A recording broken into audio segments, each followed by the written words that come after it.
द्वारका भुयारी मार्गाचे काम सुरू। नियोजनाअभावी द्वारका चौकातील वाहतूक कोंडी सोडवण्यासाठी भुयारी मार्गाचे काम सुरू असले तरी प्रशासनाच्या ढिसाळ नियोजनामुळे नागरिकांना मोठा त्रास सहन करावा लागत आहे।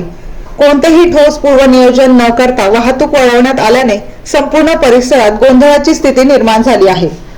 सारडा सर्कल ते वडाळा नाका आणि मदिना चौक ते मुंबई नाका या अरुंद व रहिवासी भागातून वाहने वळवण्यात आली आहेत। अतिक्रमणे, अनधिकृत पार्किंग आणि मोडकळीस आलेली वाहने हटवण्यात अपयश आल्याने वाहतूक कोंडी नित्याची झाली आहे। रहिवासी भागात वाहनांची घुसखोरी वाढली असून नागरिक हैराण झाले आहेत। विशेष म्हणजे सारडा सर्कल ते मदिना चौक मार्गावर शाळा महाविद्यालय असून विद्यार्थी दररोज ये-जा करतात। विद्यार्थ्यांच्या सुरक्षिततेसाठी बॅरिकेडिंग परिणामी विद्यार्थ्यांना जीव मुठीत घेऊन रस्ता ओलांडावा लागत आहे। 3 महिन्यांचे काम सांगत प्रशासनाने जबाबदारी झटकली असून प्रत्यक्षात नियोजनाचा पूर्णपणे अभाव दिसून येत आहे।